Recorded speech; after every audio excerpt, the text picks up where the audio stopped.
Padre, gracias por tu palabra. Hoy, Señor, nos disponemos para recibirla. Te pedimos que tú nos hables, que hables a nuestro corazón, que hables a nuestra vida y que seas tú guiándonos en el nombre de Jesús. Amén.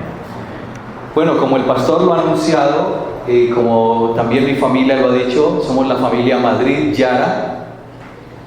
Hace aproximadamente 6 años y medio estamos en España. Estamos haciendo una labor también en Rusia.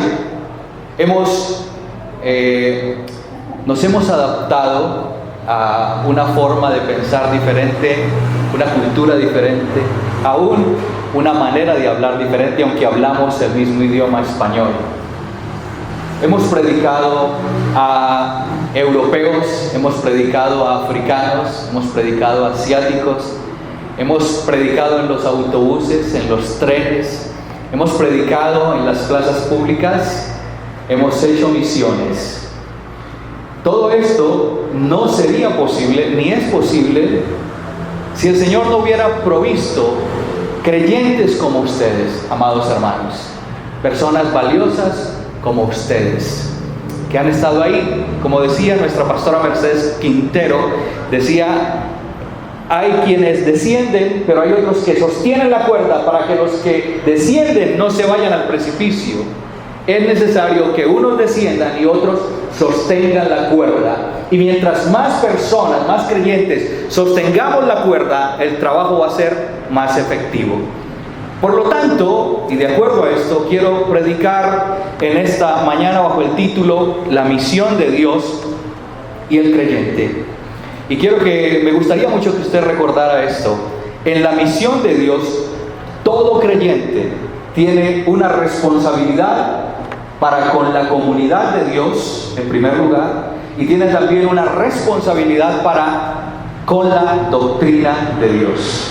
Recuerden, en la misión de Dios, todo creyente tiene responsabilidades, número 1, para con la comunidad de Dios, número 2, para con la doctrina de Dios. Le invito a abrir su Biblia en Romanos capítulo 16. Romanos capítulo 16. Y voy a leer la palabra del Señor así. Os recomiendo además nuestra hermana Febe, la cual es diaconisa de la iglesia en Cencrea, que la recibáis en el Señor como es digno de los santos y que la ayudéis en cualquier cosa en que necesite de vosotros, porque ella ha ayudado a muchos y a mí mismo. Saludad a Priscila y a Aquila, mis colaboradores en Cristo Jesús, que expusieron su vida por mí, a los cuales no solo yo doy gracias, sino también todas las iglesias de los gentiles. Saludad también a la iglesia de su casa. Saludad a Epeneto, amado mío, que es el primer fruto de Acaya para Cristo. Saludad a María, la cual ha trabajado mucho entre vosotros. Saludad a Andrónico y a Junias, mis parientes y mis compañeros de prisiones, los cuales son muy estimados entre los apóstoles y que también fueron antes de mí en Cristo. Saludad a Amplias, amado mío, en el Señor. Saludad a Urbano, nuestro colaborador en Cristo Jesús, y a Estaquis, amado mío. Saludad a Apeles, aprobado en Cristo. Saludad a los de la casa de Aristóbulo. Saludad a Herodión, mi pariente. Saludad a los de la casa de Narciso, los cuales están en el Señor. Saludad a Trifena y a Trifosa, las cuales trabajan en el Señor. Saludad a la amada Pérsida, la cual ha trabajado mucho en el Señor. Saludad a Rufo, escogido en el Señor, y a su madre y la mía, y su madre y mía. Saludad a Asíncrito, a Flegonte, a Hermas, a Patrobas, a Hermes, a los hermanos que están con ellos. Saludad a Filólogo y a Julia, a Nereo y a su hermana, a Olimpas y a todos los santos que están con ellos. Saludaos los unos a los otros con ósculo santo. Os saludan todas las iglesias de Cristo. Versículo 21. Os saludan Timoteo, mi colaborador, y Lucio, Jasón y Sosípater, mis parientes. Yo, Tercio, que escribí la epístola, os saludo en el Señor. Os saluda Gallo, hospedador mío, y de toda la iglesia. Os saluda Erasto, tesorero de la ciudad, y el hermano Cuarto. La gracia de nuestro Señor Jesucristo sea con todos vosotros. Amén. Esta carta fue escrita dictada por el apóstol Pablo a una iglesia en una ciudad muy importante, la capital del Imperio Romano en aquel entonces, a una iglesia que estaba en Roma. La escribió sin él haber sido quien la hubiera fundado. Era una iglesia que él no conocía. Sin embargo, a pesar de no conocerla, tenía muchos hermanos y muchos conocidos, de los cuales él los anuncia en esta lista.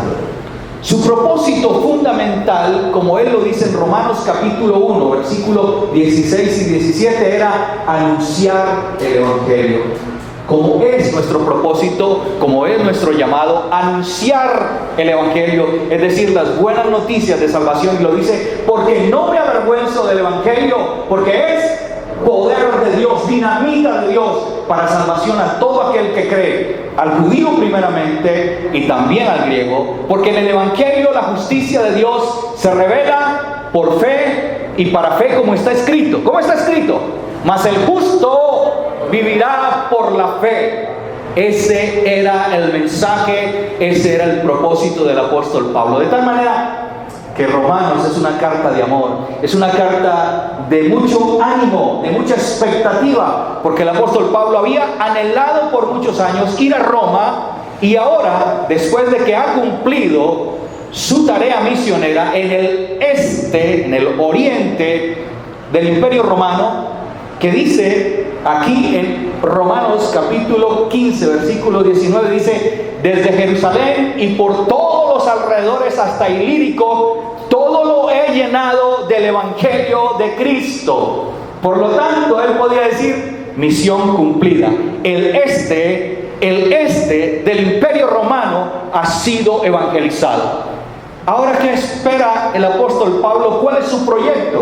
¿Cuál es su propósito y su plan? Extender el Evangelio a Europa. Y por eso escribe esta carta, porque él espera que Roma sea su sede, la sede de sus misiones en el oeste, como lo fue Antioquía en el este del Imperio Romano.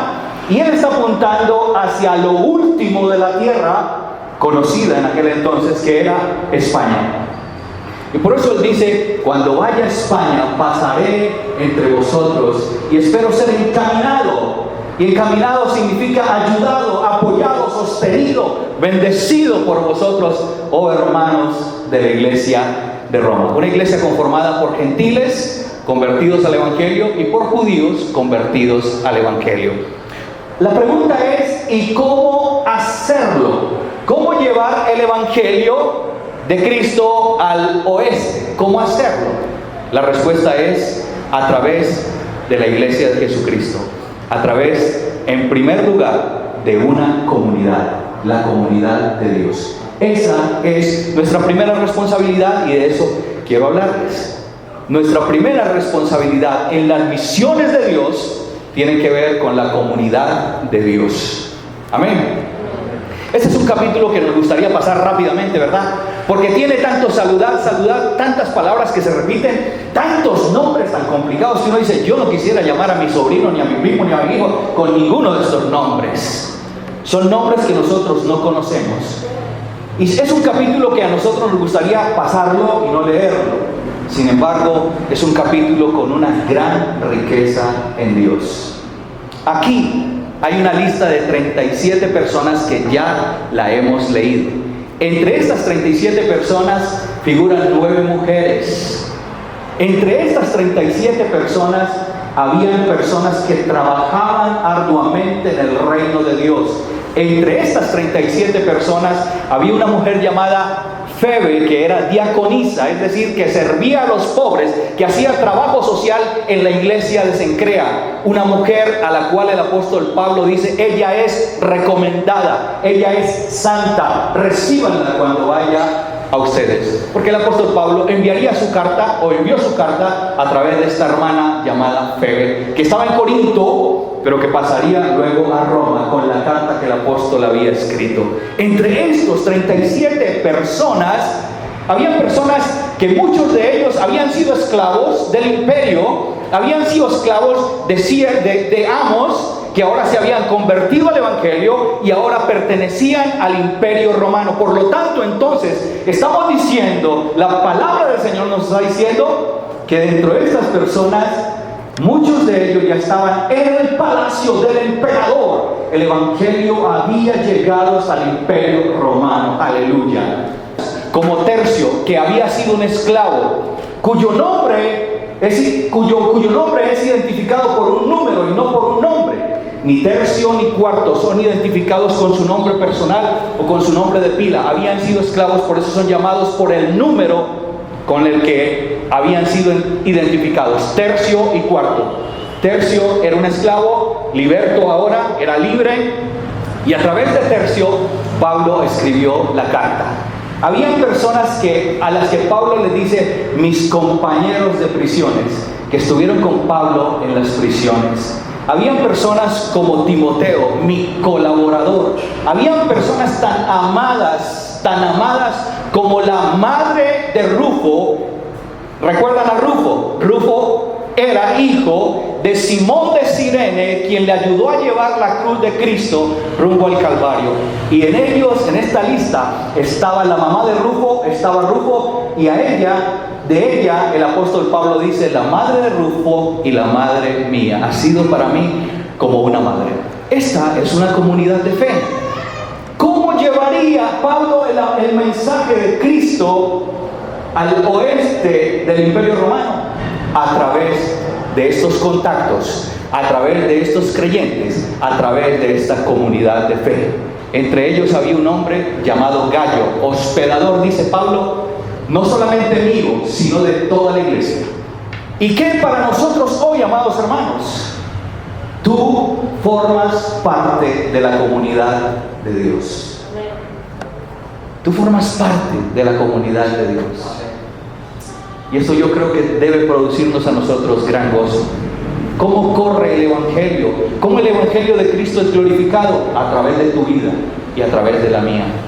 Con lo que Dios ha puesto en tus manos, con lo que tú tienes, con lo que tú sabes, con lo que Dios te ha dado, con tus talentos, con tus dones, hospedando, dirigiendo el servicio, dirigiendo la alabanza. Yo veía esta mañana que el hermano allí le daba instrucciones a otro hermano y le decía el micrófono, el canal tal, y tú te imaginas que estuviera una sola persona haciendo la labor.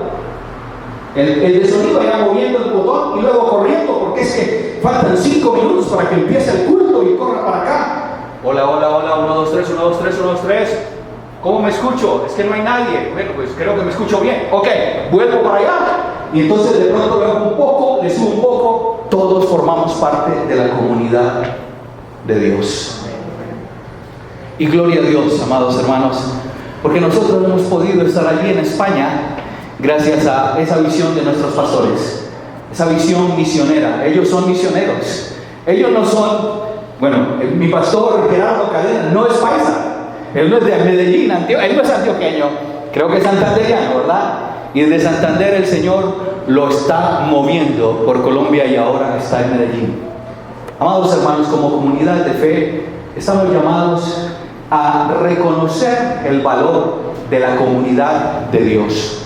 Como comunidad de Dios, estamos llamados a valorar la comunidad de Dios. Estamos llamados a participar en la comunidad de Dios. Estamos llamados a formar parte de esta comunidad. Estamos llamados a apoyar, a sostener, a bendecir con aquello que Dios ha puesto en nuestras manos. De esta manera el Evangelio corre. Jesucristo es reconocido y Dios es glorificado. Amén. Así que, ánimo, mi hermano querido, ánimo, mi hermana querida. Lo que tú haces tiene mucho peso en el reino de los cielos. Lo que tú haces es bendición a las naciones. Hay una familia misionera, la familia Madrid Yara. Estamos en España, hemos ido a Rusia, hemos ido a otros lugares. Y es porque tú estás orando por nosotros. Es porque tú, pastor querido, pastora querida, nos recuerdan, leen nuestros reportes, envían ofrendas. Sus ofrendas han llegado en momentos especiales.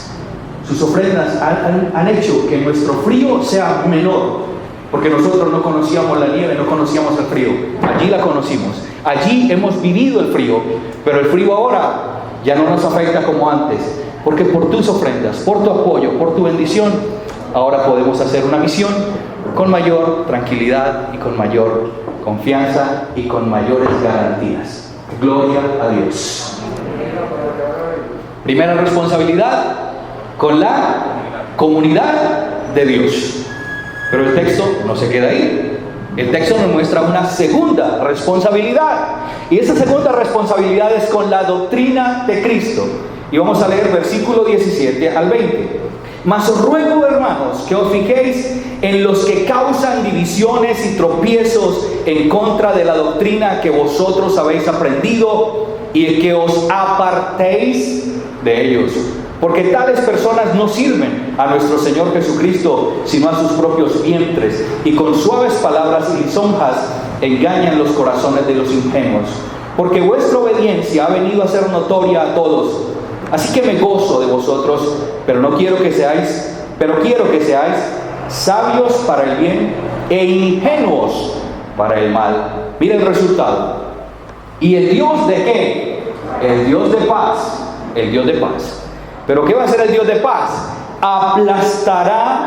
El Dios de paz aplastará en breve a Satanás bajo sus pies. No, bajo vuestros pies. Bajo los pies de esa comunidad de Dios. La gracia de nuestro Señor Jesucristo sea con vosotros. Amén y amén. Lo segundo es la doctrina. En otras palabras, amados hermanos, somos la comunidad de Dios que tiene el mensaje de Dios, que puede cambiar sociedades, que puede transformar vidas, que saca de las prisiones a aquel que no ha perdido la esperanza, que saca del dolor a aquel que ya no encuentra alivio en nada ni en nadie. Somos la comunidad de Dios con la doctrina de Dios, pero una doctrina que el apóstol Pablo dice aquí: os ruego que os fijéis en aquellos que causan divisiones y tropiezos en contra de la doctrina de Cristo. Y dice el apóstol Pablo que nos debemos apartar de ellos. Amado hermano, tú y yo estamos llamados a conocer la doctrina de Cristo. Tú y yo estamos llamados a animar al otro en lugar de desanimarle. Tú y yo estamos llamados a decirle: hermano, por favor, deja el temor, deja el miedo.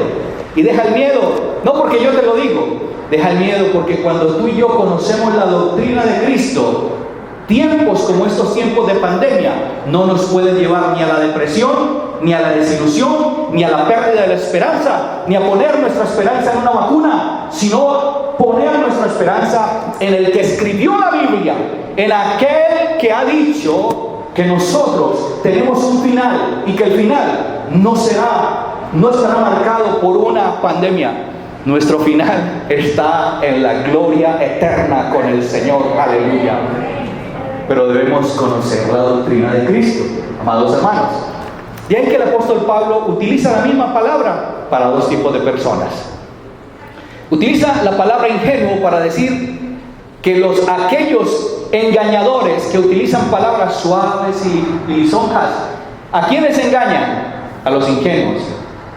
Y esa palabra significa los ignorantes. ¿Ignorantes de qué? De la doctrina. Sin embargo, dice también: pero hermanos, yo quiero que ustedes sean sabios para el bien e ingenuos, y es la misma palabra, pero aquí ingenuos para el mal no significa inocentes, significa que no se mezcla. Un creyente que no se mezcla, que puede andar en medio del mal. Es más aún, el Señor ha dicho: no te pido que los quites del mundo, sino que los libres del mal. El cristiano está llamado a andar en medio del mal, sí.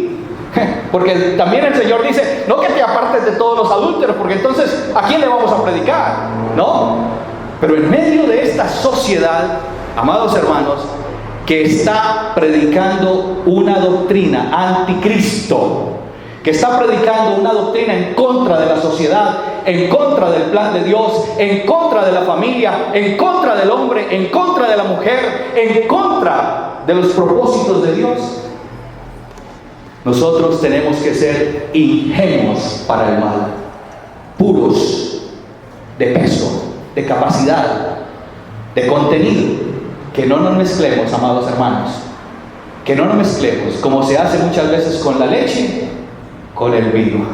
Que no nos mezclemos.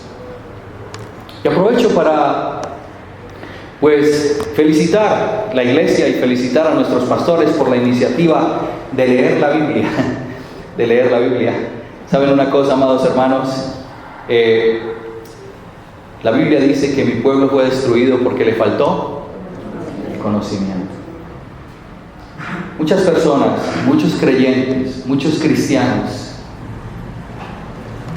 dejan de obedecer a Dios, como dice el texto aquí, dejan de obedecer a Dios porque ignoran la voz de Dios. Terminan comprometiéndose y terminan metiéndose en problemas que nunca debieron meterse por ignorar la doctrina de Dios. Que les felicito y les animo en el nombre del Señor a leer la Biblia desde Génesis hasta Apocalipsis. Todo el tiempo que tú puedas leer la Biblia, léela. En nuestra iglesia Llega a Orar estamos en ese ejercicio, pastor. El año pasado leímos la Biblia completa dos veces. La primera comenzamos desde febrero hasta diciembre. Y la segunda vez que la leímos completa, la leímos en el mes de octubre, todo el mes. Cada día leíamos 4 horas diarias desde Génesis hasta Apocalipsis. Y no se trata de leer por leer, amados hermanos, tampoco. Ni se trata de ver quién es el que más lee. Se trata de conocer la doctrina de Dios. Un creyente que conoce la palabra de Dios es un creyente que bendice su iglesia local. Es un creyente que se une a sus pastores. Es un creyente que está sirviendo al Señor. Es un creyente que en lugar de ser un tropiezo, es una bendición en la iglesia de Cristo. Es un creyente que no se llena de miedo, ni de temor, ni de depresión, ni de desconfianza, ni de soledad, ni de tristeza. Es un creyente que mira su propia vida, pero la mira a la luz de la doctrina de Dios. Y a través de esa luz, es un creyente que avanza, que crece, que vence el pecado y que entiende que Jesucristo es el regalo de Dios, es el recurso de Dios, y que solo con la ayuda del Espíritu Santo, como dice Romanos capítulo 8, ahora pues ninguna condenación hay para los que están en Cristo Jesús, los que no andan conforme a la carne, sino conforme al Espíritu.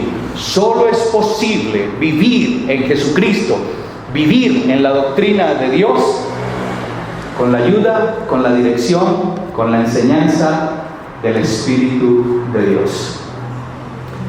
Quiero terminar con una pequeña historia a propósito de la doctrina de Dios, amados hermanos. Nuestra doctrina es tan importante que puede esclavizarnos o puede liberarnos. La doctrina es tan importante que puede edificarnos o puede destruirnos. La doctrina depende de cuál doctrina. Pero si hablamos de la doctrina de Cristo, note usted, cuando llegamos a España, a los 15 días de habernos establecido en el apartamento donde el Señor nos puso a vivir, después de 2 meses que encontramos un apartamento, alguien llamó a nuestro timbre y preguntó si ahí vivía Enrique. Y nosotros dijimos, aquí no vive Enrique. Y nos dijo, es que su hijo se ha muerto. Nos quedamos así. Nos enteramos después de que efectivamente Enrique, un hombre de 85, 86 años, que vivía con su hijo y con su esposa, su hijo, que tenía problemas de drogadicción, un día cualquiera llegó a la 1 de la mañana desesperado diciendo, papá, me quiero morir, papá, me quiero morir, me quiero morir, me quiero morir. Y el papá anciano le dijo, espérate hijo, yo te hago una aromática. Pues no le dio tiempo. Aquel hombre, aquel joven, corrió hacia el balcón y se lanzó desde el 10º piso y se mató. Un día después, 2 días después, yo iba subiendo para entrar a nuestra torre donde vivíamos en aquel entonces, y encontré a Enrique pintando la baranda donde su hijo cayó, la cual estaba totalmente doblada. Y Enrique estaba pintando aquella baranda porque era responsabilidad de él. La comunidad dijo, es tu responsabilidad, porque era tu hijo pintar esa baranda donde tu hijo cayó. Yo me acerqué y le dije: vecino, ¿quieres que te ayude? Él me dijo: no, hijo, no te preocupes. Y estaba llorando. Y yo dije: no me puedo quedar así. Me subí a mi piso, me cambié de ropa, bajé y le dije: vecino, te voy a ayudar. Tomé una brocha y empecé a ayudarle a pintar. Y el hombre decía: tú siendo un extranjero, vienes y me ayudas. En cambio estos españoles, y los trataban mal, con malas palabras, ninguno de ellos está aquí conmigo. Lo que hace es decirme: este gitano debería irse para... con malas palabras. Y ahí estuve yo ayudándole. Conocí su nombre. Después del tiempo, seguimos nosotros contactados con él. Fuimos a la primera misa por el alma de su hijo. Estuvimos allí en la iglesia católica, escuchando el sermón del sacerdote católico, acompañando a Enrique. Y esto empezó a calar en la vida de Enrique. Al año siguiente, su esposa se murió. Y Enrique quedó absolutamente solo, con un perro y con un gato que le había dejado a su hijo. Enrique decía: Dios es malo. Esa era su pensamiento, esa era su doctrina, eso era lo que le habían enseñado, eso era lo que él había aprendido, o era lo que él había deducido después de que su hijo se suicidara y después de que su mujer se muriera y él quedara completamente solo. Dios es malo y Dios no me ama y Dios me está cobrando mis pecados. Empezamos a hacer con él un trabajo y le empezamos a decir: Enrique, Dios te ama. La Biblia dice que Dios es amor. Enrique, Dios tiene un propósito contigo. Mira, tú, Enrique, no te moriste tú, estás ahí. Qué dolor por tu hijo, qué dolor por tu esposa, pero la voluntad de Dios es que tú sigas vivo. Es porque Dios te ama y porque Dios tiene algo contigo. Y cada vez que nos encontramos con Enrique y hablábamos la palabra de Dios. Después del tiempo, Enrique empezó a enfermar, estuvo varias veces en el hospital, pero antes de ello, Enrique nos dijo a mi esposa y a mí: yo quiero ir a ese lugar donde ustedes van, porque yo veo que ustedes tienen una alegría que yo no tengo, y yo quiero ir, yo quiero estar alegre, yo quiero ser como ustedes. Pues lo llevamos a la iglesia lo arropó, la iglesia se lanzó hacia él, lo aceptó, le brindó la doctrina del amor de Cristo, porque el amor de Cristo no es solo decir te amo, el amor de Cristo es manifestar ese amor con acciones. Enrique recibió el amor de Cristo. Cuando estuvo enfermo, Enrique recibió la visita de la iglesia en el hospital. Ahora la vida de Enrique era: por la mañana iba al cementerio, visitaba la tumba de su hijo, la tumba de su esposa, y después se iba para la iglesia evangélica. Un hombre español de 86 años. Al final, amados hermanos, nos enteramos de que Enrique estaba muy mal. Le visitamos mi esposa y yo. Lo miré y le dije: Enrique, ¿tú te quieres ir con el Señor? ¿Tú estás preparado para irte con Dios? Y dijo: sí. Sus ojos brillaron: me quiero ir, estoy listo. Hicimos la oración y le dijimos: Señor, recibe la vida de Enrique. Y Enrique terminó feliz. 2 días después, Enrique murió. Amados hermanos, como Iglesia de Cristo tenemos una gran responsabilidad. Tú eres un enviado de Dios. Tus vecinos, tu familia, tus compañeros de trabajo, tus compañeros de universidad, los jóvenes, los ancianos, los adultos, las personas mayores con las que tú compartes, necesitan el amor de Cristo. Muchos de ellos están tristes, no saben qué hacer. Muchos jóvenes se quieren suicidar. Mucha gente se ha suicidado en medio de esta pandemia. Muchísimos. Otros están desesperados, han perdido su empleo. Necesitan la voz de la esperanza viva, que es Cristo Jesús. ¿Y a través de quién van a oír esa voz de esa esperanza viva? A través de ti y a través de mí. Amado hermano, amada iglesia, recuerda que eres parte de la comunidad de Dios. y recuerda que la doctrina de Dios nos ha sido entregada para nosotros comunicarla a otros. Allí donde Dios te ha puesto, tú eres un misionero, tú eres una misionera.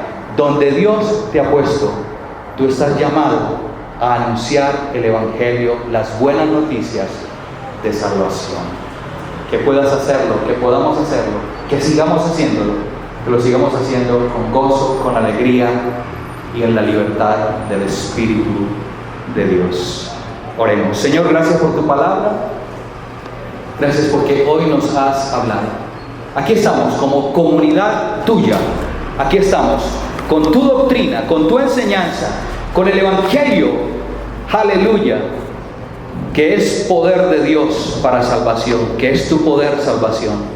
Guíanos, Señor. Gracias por tu iglesia, tu bendita iglesia. Gracias, Señor, por la labor que estamos realizando en nuestro país y en las naciones. Gracias por nuestros pastores, por sus vidas. Y gloria a tu nombre, en Cristo Jesús. Amén. Que el Señor les bendiga, hermanos, y muchas gracias.